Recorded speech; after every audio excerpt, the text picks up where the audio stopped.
Robichaux. He's been training in Western Colorado at 9,200 feet elevation with Randy Couture. Says he has come prepared tonight like never before. And a great ovation for the former Marine. From Robichaux. He's opened up like a house on fire. Only 4. Chad Robichaux is back in the winner's circle. On the shot there, and there's the big tip. Right hand by Robichaux.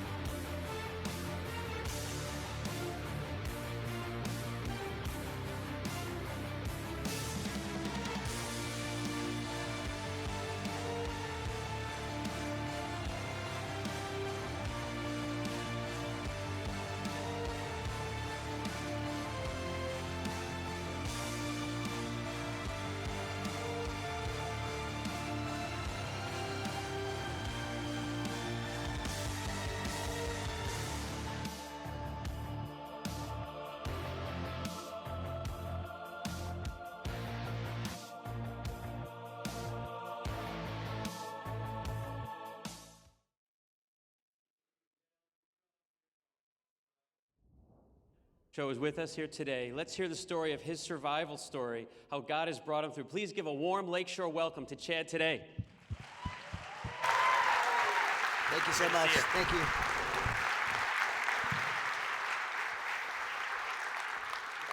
Good morning, church. Thanks, Pastor Vince, for having me, and for Lakeshore Church for having me. The weather here is awesome. Such beautiful white snow in Rochester. You know what's more beautiful than Rochester white snow? It's the warm, sunny sun of San Diego. So I'll be back there tomorrow while you guys are still freezing, and I'm still having cough drops. So if you guys don't know, Pastor Vince is you pastor's a wrestler. He's a martial artist, and the thing that happens when two wrestlers get together is you have to find out who's better. So as I end, we're gonna push these chairs aside, and we're gonna find that out for you guys. Don't want to put you in a spot, Pastor, but I'm a competitor, so. Well, I'm excited to be part of the end of your Lift series, and you know the Lift series really ties into my story, and it's really not my story; it's the story of Christ in my life and how he was able to lift me up through the hardships that I faced coming home, my family faced coming home from Afghanistan, and just life in general. I want to start off with a story. It's a story I always like to share. It's from Afghanistan. It's took place in 2005.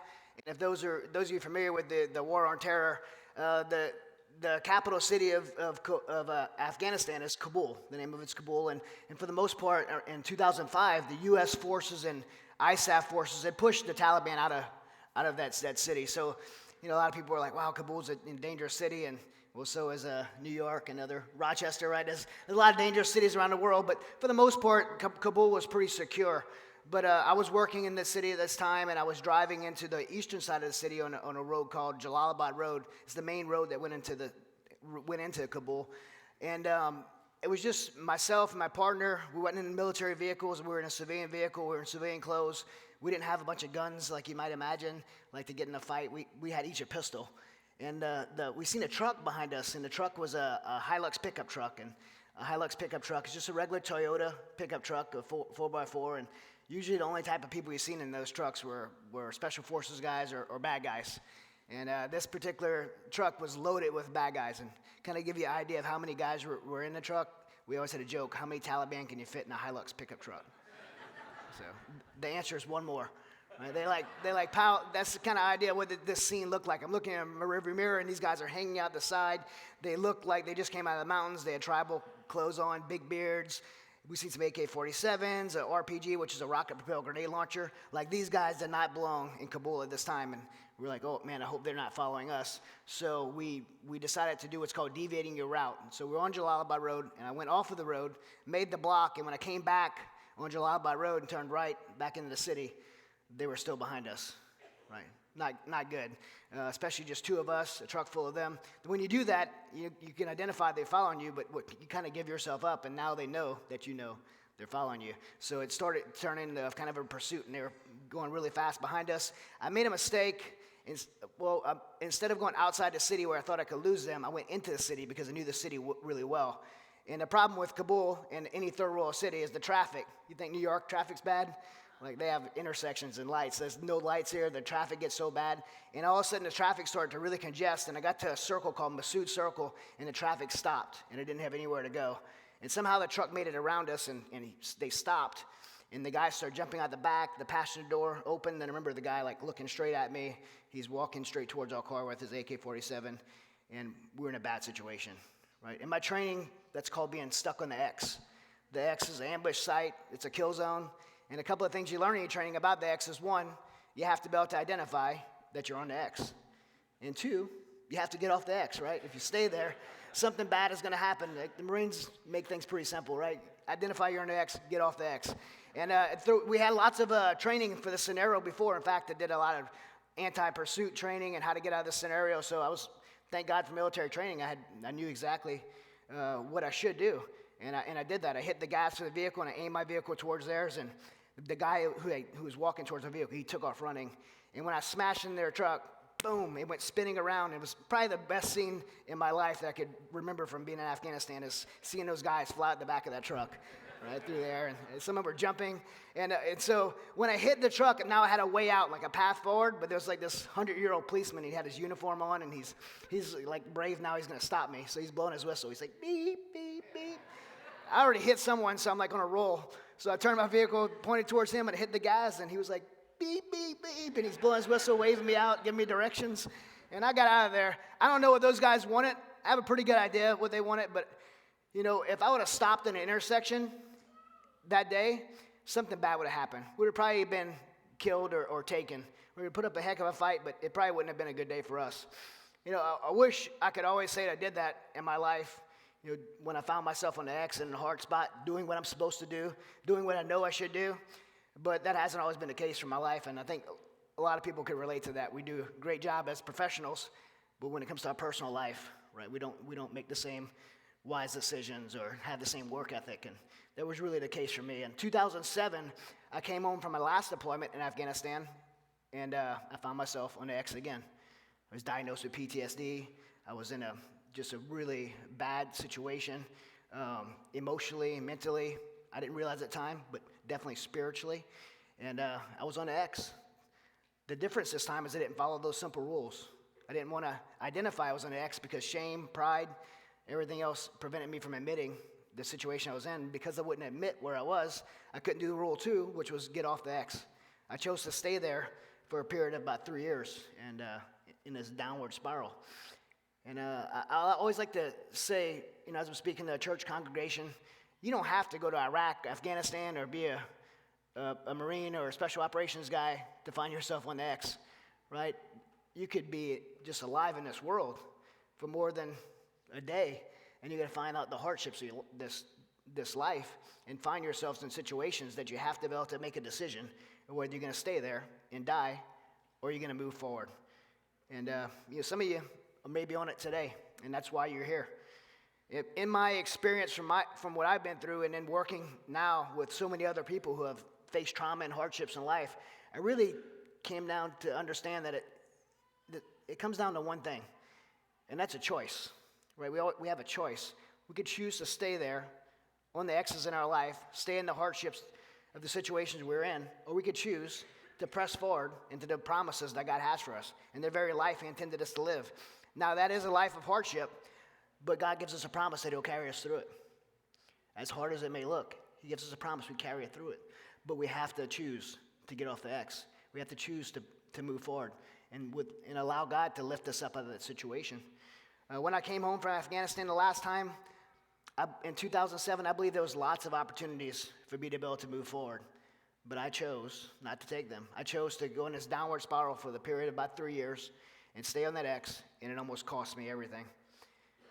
I think a lot of people that hear my story think that my story is really just, my life was great, I went to Afghanistan, and then my life fell apart. That's really not the case. I grew up into kind of this PTSD thing. My father was a United States Marine who went to Vietnam. In fact, my son's a Marine now. He's about to deploy to Iraq, so keep him in your prayers, please. But so we had 3 generations of Marines, something we're super proud of in our family. And but my father, when he came home from Vietnam, he didn't have a Mighty Oaks program like we run for our veterans, like the ministry we run. But I'm sure he had lots of opportunities to get well, but he probably chose not to take them, just like I had chose not to take them.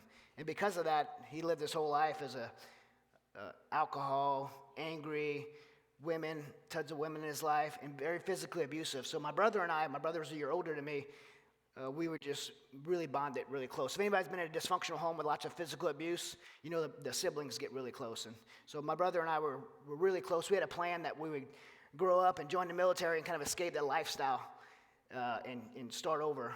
And when I was 14 and he was 15, he was shot and killed. And for me, that was the most devastating thing that could have happened, because he wasn't only my brother, but he was my best friend. We really did everything together.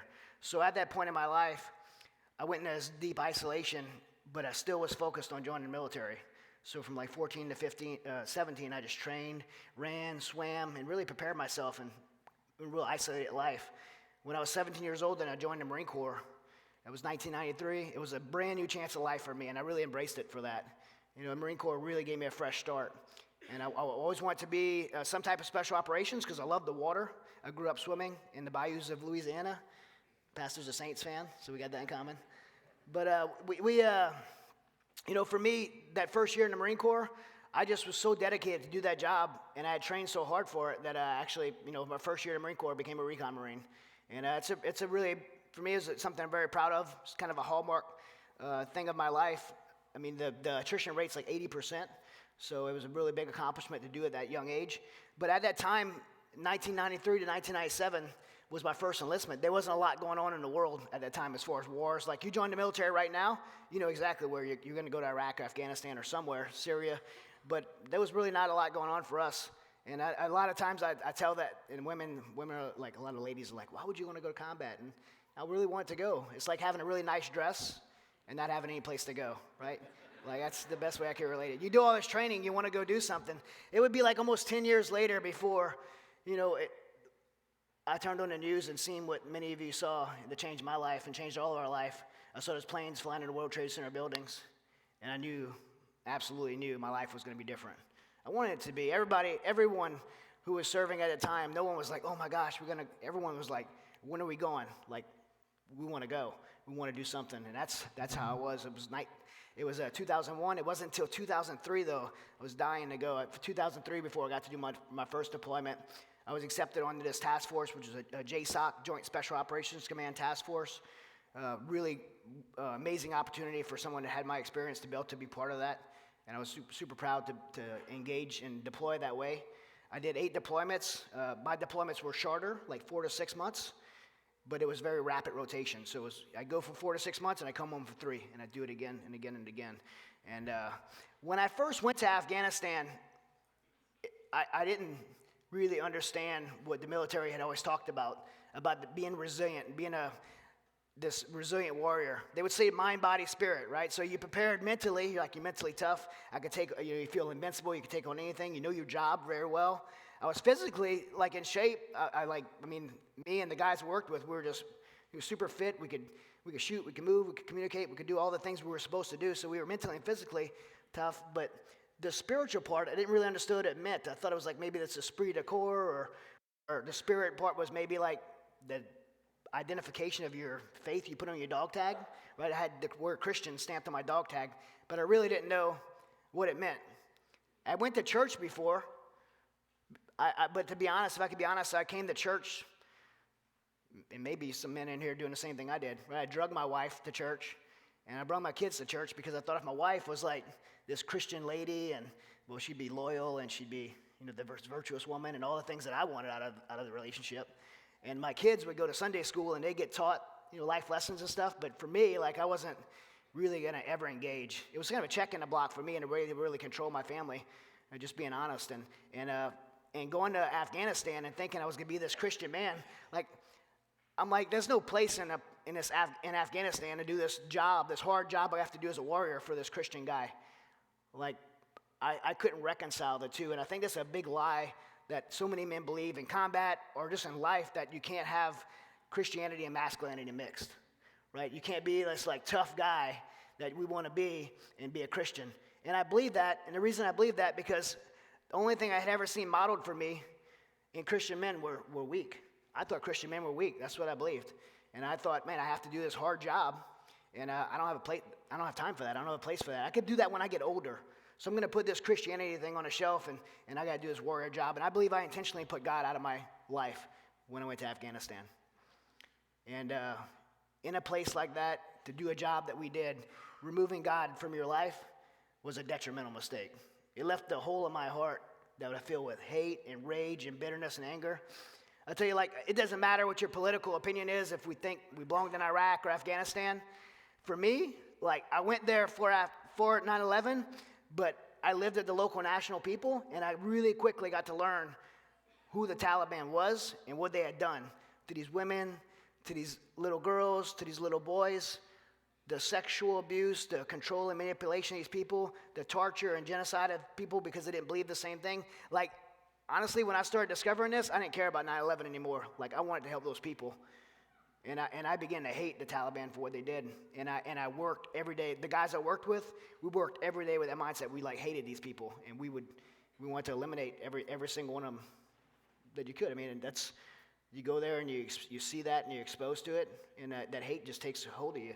And so I worked with a very intense, like a really intense attitude, and you could be like super intense and very good at your job in Afghanistan, but then you have to come home and be like Mr. Rogers and like husband and dad, and you can't like just turn a switch and change to be that person. So if you're operating in Afghanistan one way and you come home, right, you just can't switch over to that mode. And so I realized that, I recognized that. I come home from Afghanistan and my wife picks me up from the airport and drives me home before I'm even at my house.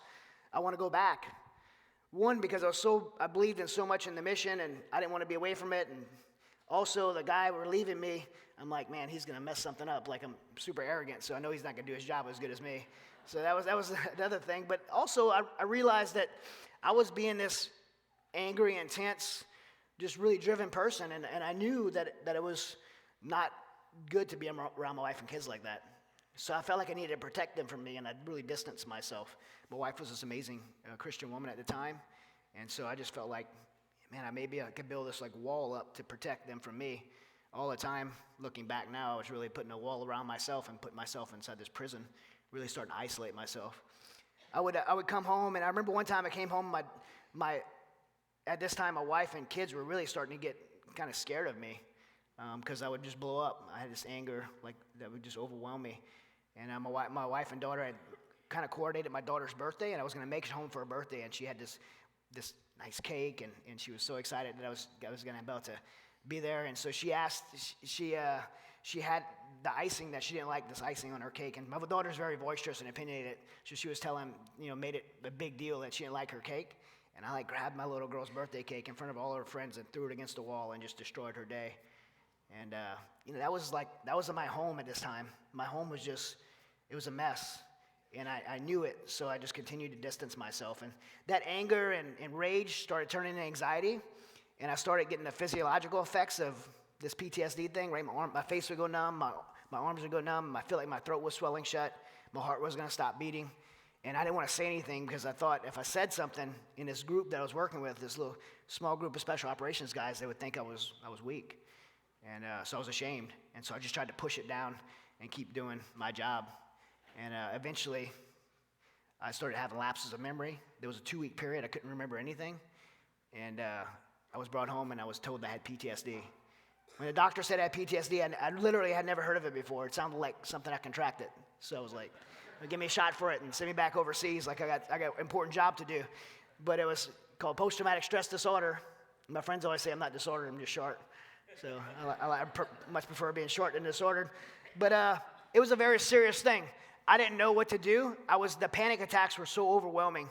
I was so scared that I was going to just die at any moment. And I went from being this angry person to this really broken person.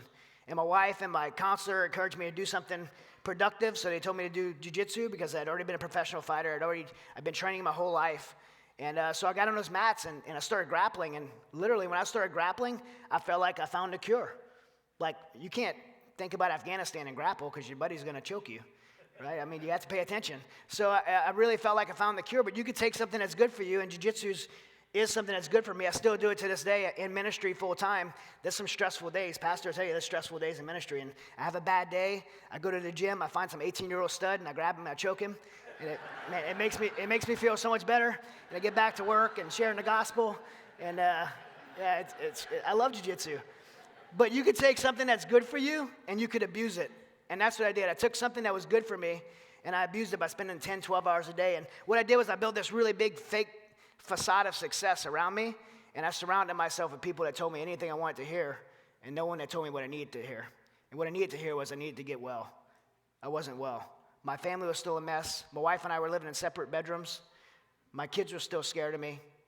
But, meanwhile, I'm on television fighting, and it was just all fake. And eventually it came crashing down. And when it did, you know what?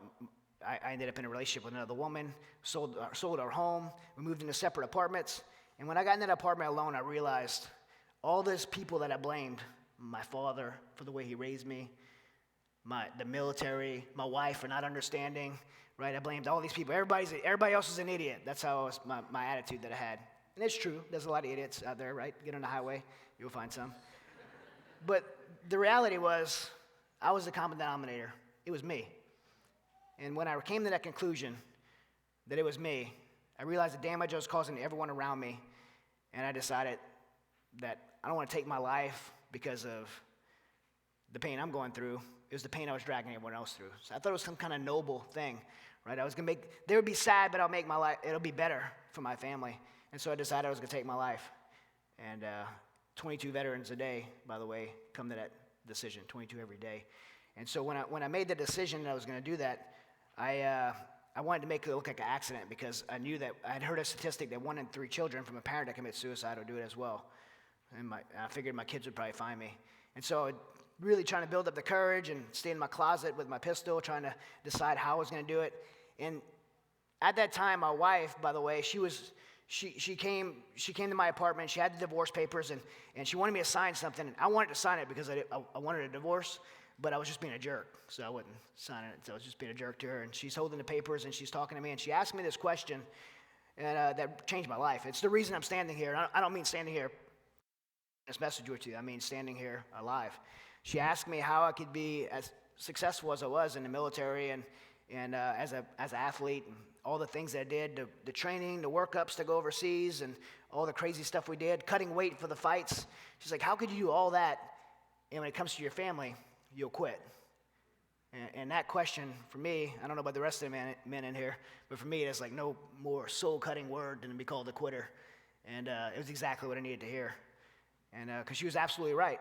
I had been successful at other things in my life, but when it came to the most important things, being a husband, being a father, being that 17-year-old kid that raised his hand and said he wanted to do something important with his life, when it came to the most important things, I had quit, including my own health.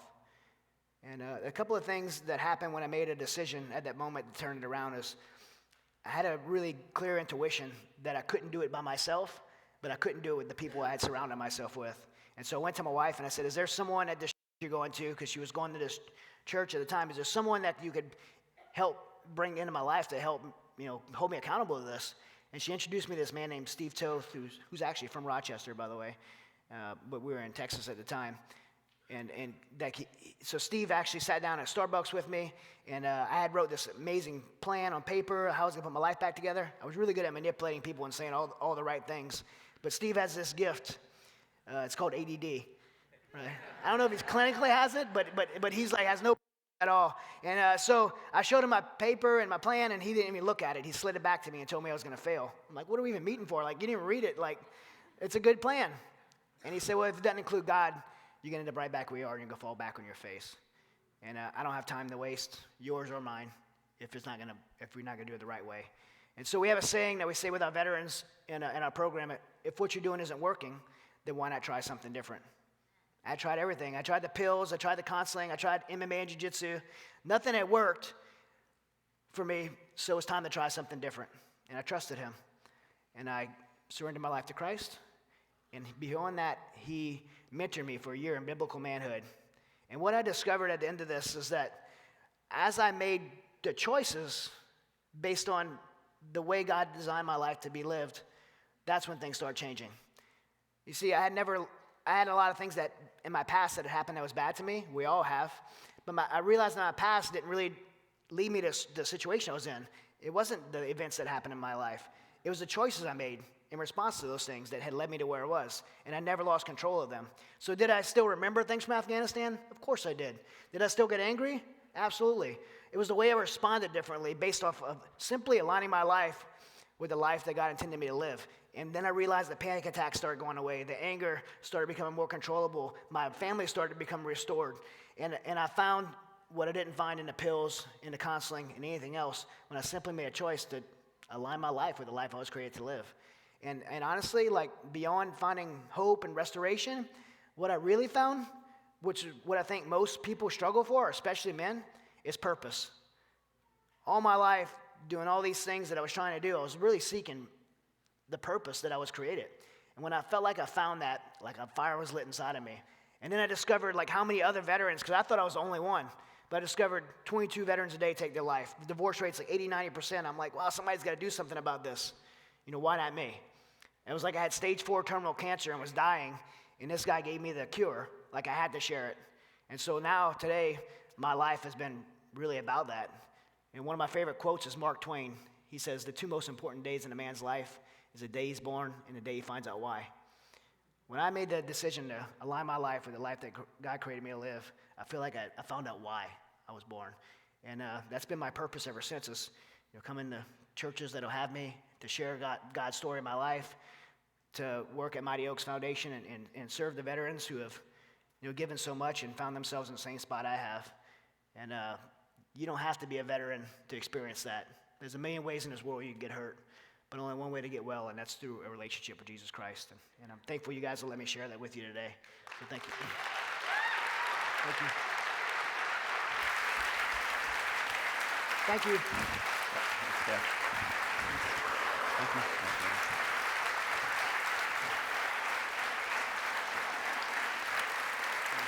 Thank you.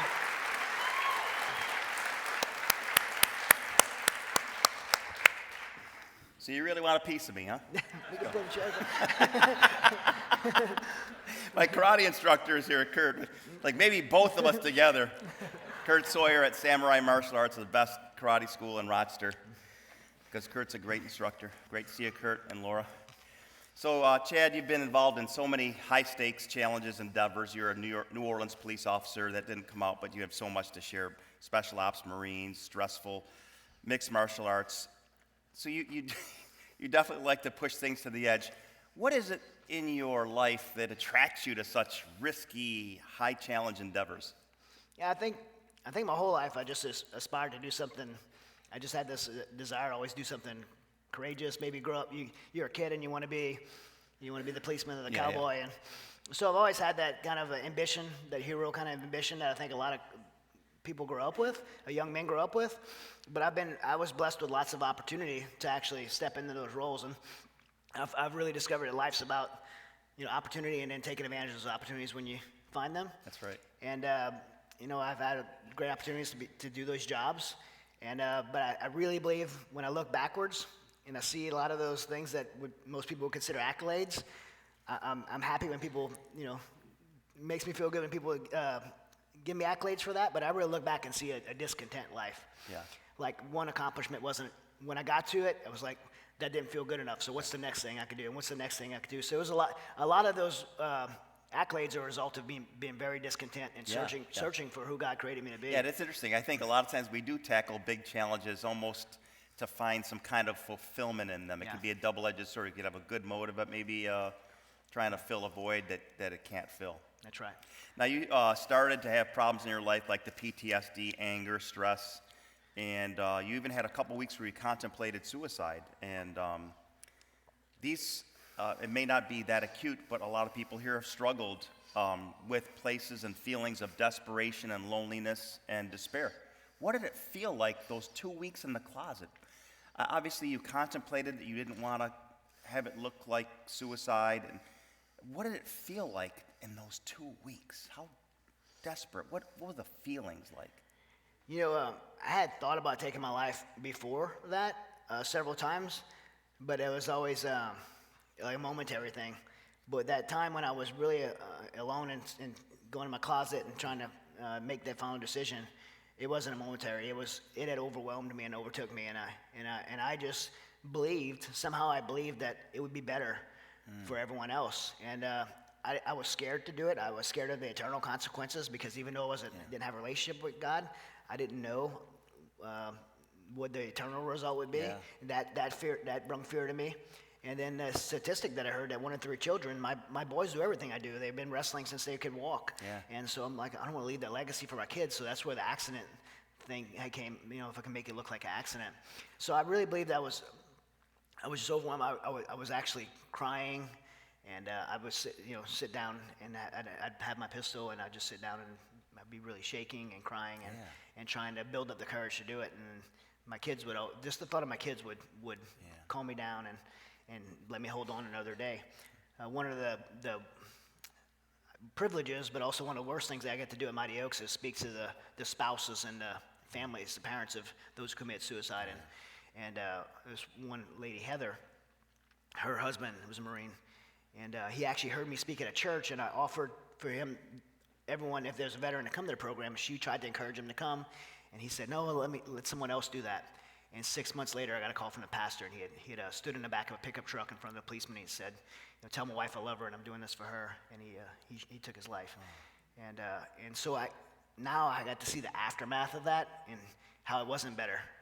She comes now and shares with other veterans about the other side, and talks about how she laid her head on his chest and trying to hear her heartbeat, and when she needs him and he's not there.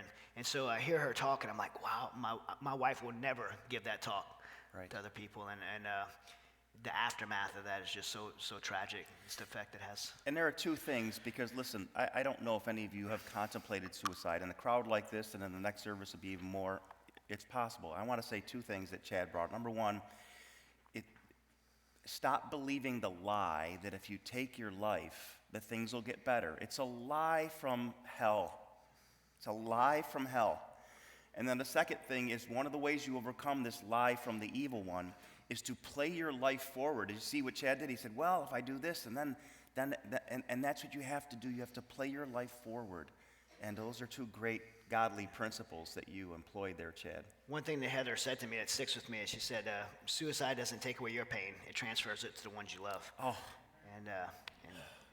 Can you say that again? That was so good. She said, it's a wife saying this in tears and talking about how the mother will never be the same. She said, suicide doesn't take away your pain. It just transfers it to the ones you love. And so true. Yeah. So true, Chad.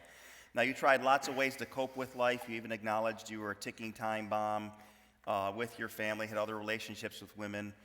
But you said you ultimately began, it wasn't the end of it, but it was the beginning of your journey when you said the problem was me. How did you ultimately get to the point where you realized the problem was Chad? I'm a real analytical person, so I started really, at that time that I had alone, I really just started assessing my life, probably because of the thought of taking my life. Yeah. And so as I'm assessing my life, I made myself the common denominator. I was the common denominator, and that was a reality. And so the reality of that, when I realized that and came to the conclusion, I actually accepted responsibility. It overwhelmed me. Yeah. It overwhelmed me, not just because of putting on the responsibility, but it overwhelmed me because of the damage that was done. And it was very clear that, regardless of all of the things that happened to me in my life, as tragic as some of those things may have been, the problem was me. Yeah. It's almost like life backed you into a corner and you said, no, I'm here, and it's me, isn't it? Yeah, that's exactly right. So in the background of the trials of your life, your wife's attending church, your wife's praying for you, and I know in doing the research on your life, you said in other settings, you said your wife offered this prayer. This is a great prayer. If you have a spouse that isn't where they need to be, take the advice of Chad's wife. Chad's wife prayed this: Lord, help me to see Chad the way you see Chad. When did you discover that, and what did that mean to you? How did that help in this journey to Christ? Yeah, I didn't actually know it till several months after we began our restoration, till we had moved back in together, and Steve and his wife Babette was mentoring us, and I had found out what Kathy's life was like the 3 months we were apart, and she was going into a church every single day and praying for me. Wow. She said she would go against the wall, and she would fall on her knees crying for me, and she would just pray for me. And she said she didn't know how to pray for me because she was so angry. Yeah. So she would pray that prayer, God, let me see Chad the way you see Chad. Let me love him the way you love him, and let me forgive him the way you forgave him. And she would read the book Power of a Praying Wife. Yeah, by Stormy O. Martin. Yeah. And so she just really was fighting for our marriage. She says she wasn't really fighting for our marriage because she thought it was over, but she was really just fighting for me because she knew that something was desperately wrong with me, and she loved me still, regardless of what I did. She was fighting for me. And so, I mean, she's my hero. And so once the restorations began, I felt like it was my turn to take on the baton and fight for her. And the crazy thing that, a lot of people, you kind of have to hear Kathy speak to hear this side of it, but everyone would maybe assume that, okay, I made a decision, she's been praying for this husband, and now I'm going to be this husband, and the tables actually turned. She was, when I went back home and started trying to be this husband, she actually rejected it. And I didn't understand it at first, because I'm like, you were praying for this, now you're rejecting it. She's lashing out in anger, she's hurt, and I realized that she was scared. Yeah. She was scared that I was going to lift her back up, only to slam her back down, and so her defenses really came up, and the mentorship that Steve gave me was, does she have a right to be angry and bitter? And absolutely, she had every right to be angry and bitter. Does she have a right to be hurt? Yeah. And if she can't express that hurt to you, then who can she express it to? So I just started allowing her to hurt, allowing her to make those attacks and accusations at me, and I just started loving her and praying for her, even when she wouldn't want me in the same room as her, because she was so disgusted by me. So it's almost like the roles reversed. Yes, it did, yeah. Unbelievable. Yeah, and it took about a year before she finally came around. Yeah, and I'll tell you, there's a powerful principle there, is begin to, whenever I teach a marriage series, I always say you go through 3 stages. You go to the dream stage, and then every marriage experience some level of a distance stage. And then the 3rd stage is where you get to choose a fork in the road. You can, if you distance, you can end up in divorce, or you can dream again. And one of the ways you dream again is you start seeing your spouse the way you did when you were dating, when you were in love. And one of the best ways to say, Lord, help me see my spouse the way you do, unconditionally loved and forgiven and outstanding. Now, your wife offered you the challenge. You mentioned it about, hey, you push out, you excel, you never quit, but you want to quit on your marriage. That fired you up, didn't it? Got a little adrenaline and testosterone going in you? That was pretty convicting for me, and I think just the reality of the way she said it at times, she was absolutely right. I had quit on those very important things that were important to me. Right. I loved my kids, and I loved my wife, and I loved my family. I was just making terrible choices. Right. And to know that I quit on them, it really challenged me, and I needed to be challenged. And that's why that echoes in the program that we run today for the veterans. We don't coddle the veterans that come to us. We don't, tell them, hey, you're a hero. We love you. Like, what do you need? Can we take you fishing? Can we take you hunting? No, we challenge them just like Kathy challenged me and said, tell them, you're better than this. Interesting. And that approach has really not just worked in my life, but for the 1,256 graduates we've had, it's worked for them too. So more than sometimes an aesthetic, soft approach, you're just kind of getting right in them. You're saying, hey, this is probably why you're in the military. Probably you're a high challenge person, so I'm going to bring a high challenge opportunity to help you overcome it. Is that somewhat the philosophy? It is, and there's a lot of clinical programs out there for them. Yeah. So, and there's a lot of enabling. I say enabling, which is many people that just love them. But that's not us. We are them. All of our staff is combat veterans, so we're able to tell them the hard things that their wives and their parents and their loved ones can't tell them. We're able to tell them that you're better than this, and you're a warrior, and you're a leader, and it's time to get back up and be a warrior again. Oh man. And they respond to that. Yeah, and we're going to probe on that in a second. You alluded to this. You eventually came to faith in Christ, and then spent a year being biblically mentored. And in my office before the service, you told me that you actually made a faith commitment to Christ at a church in Louisiana when you were 14, but really you kind of, quote unquote, walked an aisle, quote unquote, made a decision, but did nothing with it. So in a sense, you really came back to Christ, and then you had 1 year, so somebody spent 1 year helping you understand the Bible as soon as you came to Christ. Yeah. So tell us about how important that that 1 year of mentoring was to help your, when you were 14 experience to when you were how old? About 20, when you came to Christ, 20? Yeah, so it'd have been, no, it'd have been like 30, 34. 34, Okay, yeah. 34, okay. Yeah. So what was the big difference? So the difference was when I was 14, when my brother was killed, there was this family, a Christian family, who just tried to love on me and help me because what I had left of the family had fallen apart. And my stepmother, literally, she went insane over the situation. My father left, so it was really just me and my sister. And so this family brought me to church, and my heart was just aching for God. And so this church they did an altar call, and I was so excited, and I ran up and gave my life to Christ, and I really feel like I meant it. And then And that was when you were 14. That was when I was Yeah. 14. And but what happened? There was no follow-up. There was no discipleship. There was nothing beyond that. So I was left on my own. And life in this world ate me up, obviously, with my going in the military and just not having that guidance. And so the difference was this: when Steve introduced me to Christ on a more authentic level, and I rededicated my life as an adult, the difference was the mentorship, the discipleship, the follow-up. And since that moment I made that, I've always, even though I don't live next to Steve anymore, I know that I always need to have that accountability in my life and the discipleship. I have people that mentor me and advise me and help me, especially with what I do now. And so it's very important to me that I maintain that in my life. Oh, a couple great things. Number one is, this is why we encourage you to invite people like crazy. We print cards and everything. And with Easter coming up, this is why we encourage you to invite people, because you invite somebody and Chad commits his life to Christ, and you never know what can happen when you invite somebody. And number two, this is why it's not enough to just commit your life to Christ. It's enough to get to heaven, but it's not enough to have meaning in life. And that discipleship is huge. When Chad didn't have it, he went nowhere.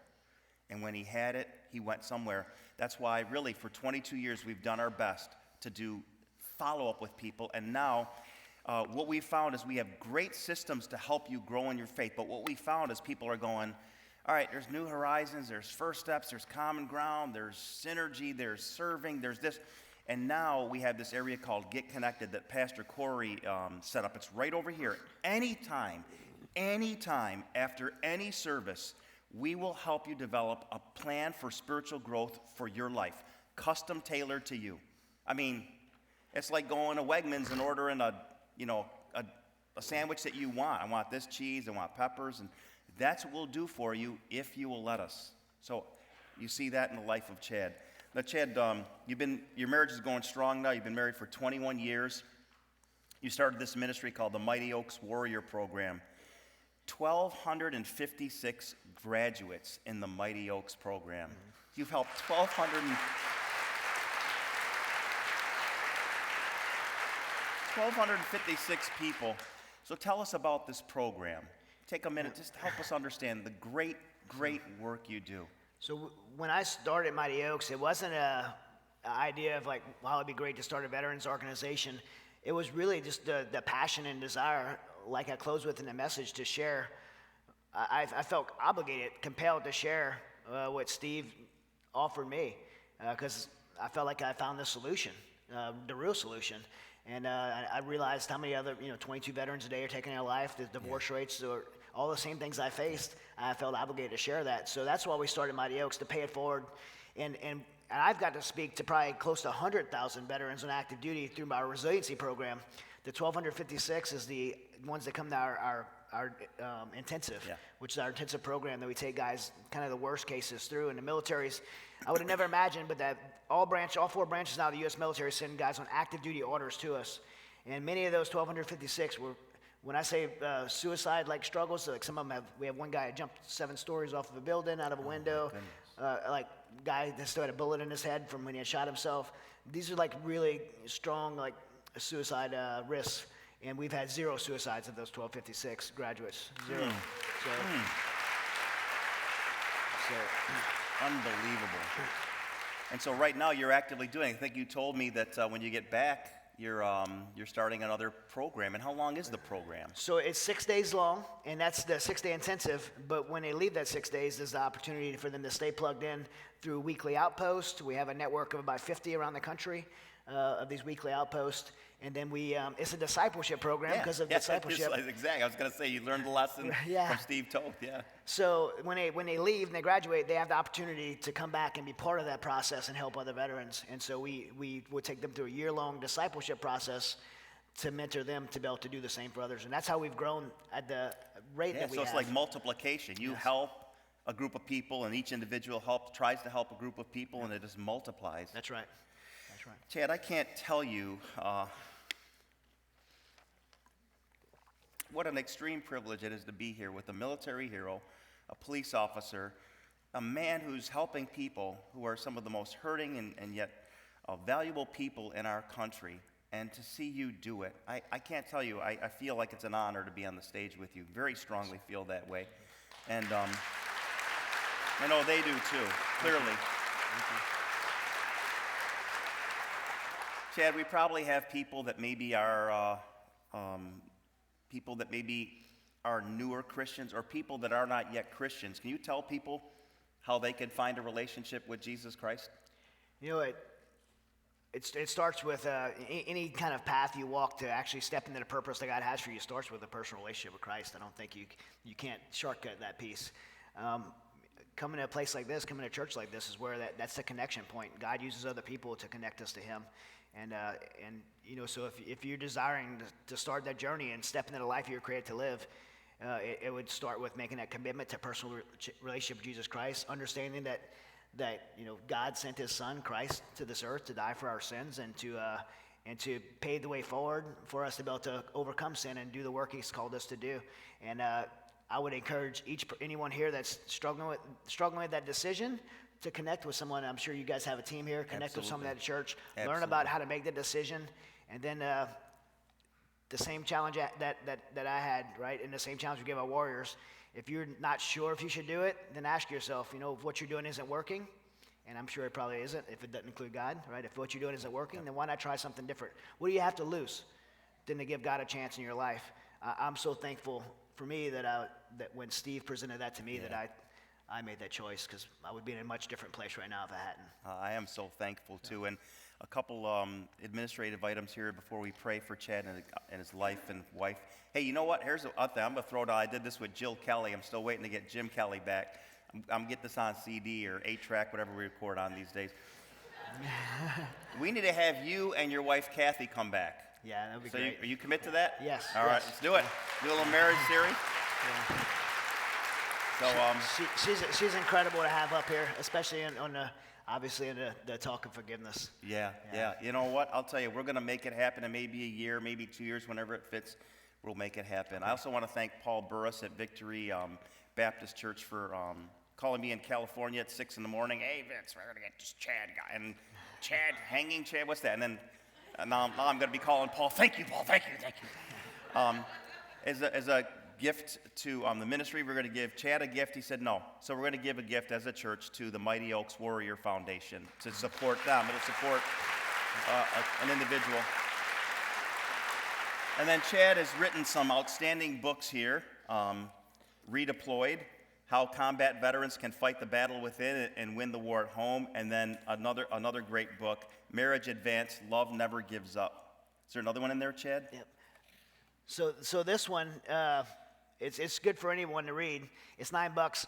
It's a real thin. It's a terrible deal for you, but it's a great deal for us. You're Italian, aren't you?